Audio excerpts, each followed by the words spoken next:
Thank you for joining me for another Dear Sam Help Horsemanship Series episode. This week we are going to talk about the herd-bound horse. Yes, those horses that seem to just completely fall apart when they are away from perhaps one pasture mate or perhaps a whole herd or perhaps the barn area, or maybe they fell in love on the trailer ride to the show and then you took their buddy that they were hauled with and they're over in the warm-up arena and your horse is left at the trailer in the show stall screaming their head off and it feels like they're completely melting down. This is a big one that many people have a tough time with. Herd-bound behavior can come up with even in trail riding where the horse is okay in the group and riding out with other horses. Perhaps leaving the property on their own where it feels like you can only ride to a certain imaginary boundary and then it feels like the horse's brain is back in the barn with its buddies or back in the pasture with its buddies.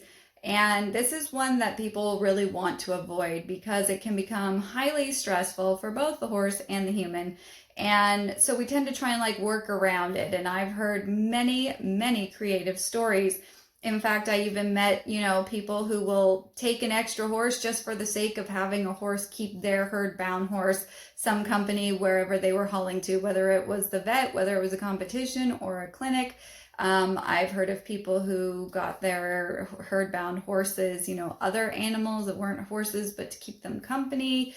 There's lots of band-aids out there. I've heard people talking about changing horses' supplements and feed and diet do affect a lot of things, but it is not going to completely fix if you have a herd-bound animal. So instead, as I always say, of looking at the symptom, which is the herd-bound behavior, I suggest let's look at the root cause. And most horses that are herd-bound are basically insecure. So they are not feeling the support and perhaps specific communication they need in order to feel supported by the human. And so therefore they are looking to get back to the herd.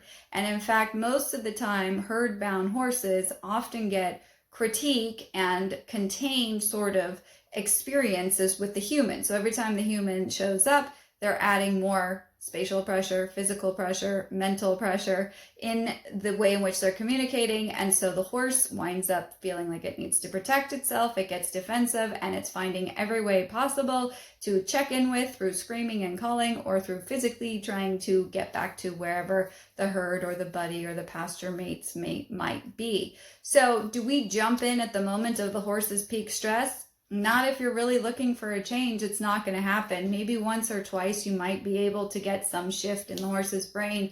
But the reality is, in order to address herd-bound behavior, we need to refine the relationship between the human and the horse so that the horse is feeling supported with clear and specific communication.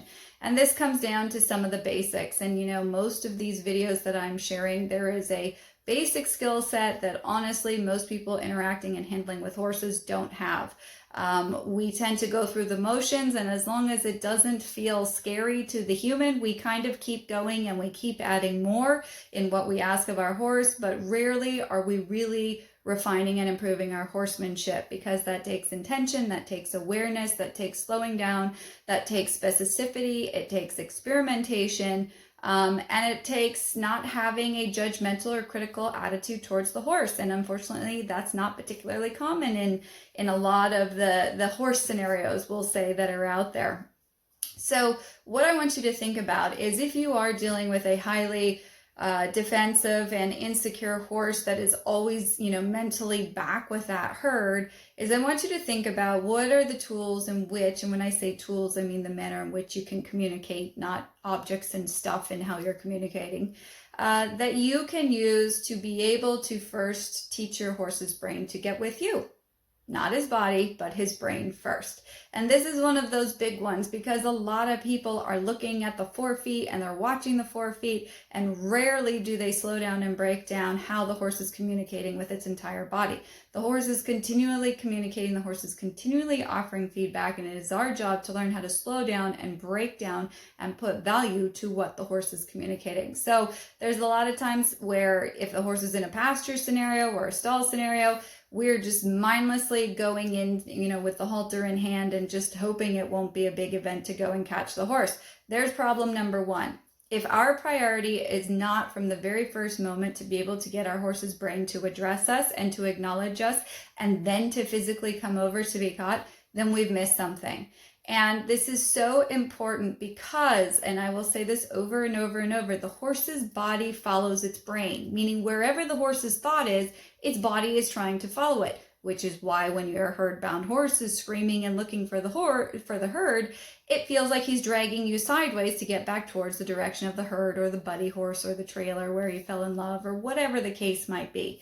So we need to start with focusing on the horse's brain, and we need to notice how often does our horse physically do things without actually looking to where he's going. And I know this sounds funny, and I know it sounds perhaps a little obvious, like he should look where he's going, but so much of the time we are so mindless in our handling of the horses, and we have such a low standard of, as long as he doesn't scare me, then I think we're doing okay, that if the horse is kind of drifting in our direction as we lead him, we're good. If the horse sort of stands still when he's tied or cross-tied or ground-tied, then we're okay. As long as the horse doesn't act too dangerous or dramatic when we saddle him, then we think, all is well. And the problem is, by not being clear and specific, every time we leave the horse in what I'll call the gray area, we are teaching the horse to take over, and we are teaching the horse that we are not giving him support, and therefore he has to make decisions. And once we go outside of that horse's comfort zone, whether it's a spatial distance from the rest of the herd or the new place at the show or wherever it might be, doesn't matter if he's been there many times or it's the first time he's somewhere new, if he doesn't feel that clarity and that support from all these previous conversations and interactions that you've had with him, then he will immediately go into taking over, and he's going to look for support from other horses, wherever they might be. And then he will physically try and get to where those horses are. So this is one of those things in thinking about, okay, so if we're going to start refining our specificity and our clarity, we need to first figure out what is it that we want, and we need to slow down and become intentional. And I often suggest becoming segmented as we refine our awareness in learning to say, okay, in each interaction, no matter how basic it might be, there is an opportunity for specificity, for clear, specific communication in first directing the horse's thought and then directing his movement and influencing his energy. And the more that we keep showing up like that, the more the horse feels supported, the more he is what we call mentally available or willing to hear your opinion. And the more he's willing to hear your direction of where you want him to think and how you want him to move, the less need he's going to have for support from the rest of the herd, wherever they may be, or the buddy horse. So it's not about the moment where your horse is screaming his head off and looking for support from all these other horses. It's about having a way to communicate that makes sense to the horse, that does not make the horse more defensive. Let me tell you, many people get really big and really dramatic when they are emotionally upset with how the horse is responding, such as when they're screaming for their herd mates or their pasture mates.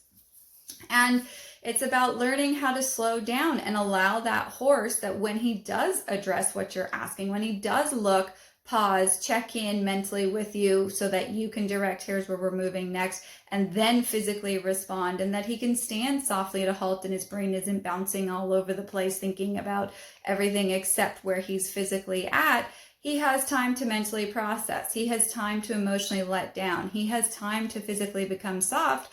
The further away you go from the herd, from the barn, from wherever the location that he usually perhaps feels more supported or safe, the less dramatic or fearful experience it will be for him.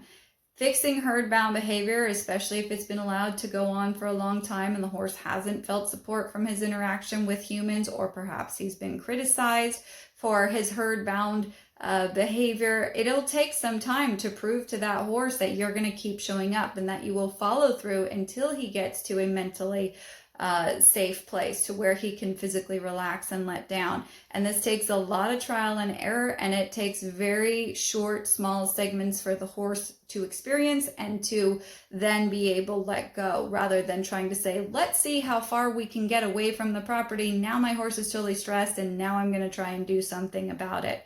So one thing as a side note, as we become more mentally available, sometimes it's a little shocking at how many things we've been doing with our horse that actually creates a defensiveness in the horse. Many people's idea of what is okay or that their horse is okay, as we start to refine our standard, as we start to become specific, they're quite surprised at how many things the horse has been tolerating, but is not soft about, is not adaptable about, doesn't offer a willingness in how he participates.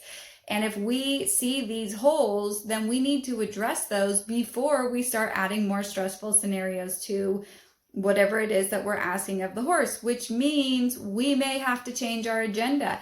So if you've been thinking all this time that your horse has been fine with whatever it is that you've been doing, and as you start reflecting within yourself and assessing your horse, you might start noticing that the things that he seemed willing to comply and do in a semi-reasonable manner, maybe he really wasn't okay, and we need to get those feeling better from the start. Otherwise, we are filling that proverbial emotional cup, and we're filling and filling and filling, and if we don't ever help that horse empty it, the only thing he can do is become big and dramatic and reactive and fearful and look for that hurt. So a little different twist on herd-bound behavior. Thank you so much for joining me, and I will see you next week.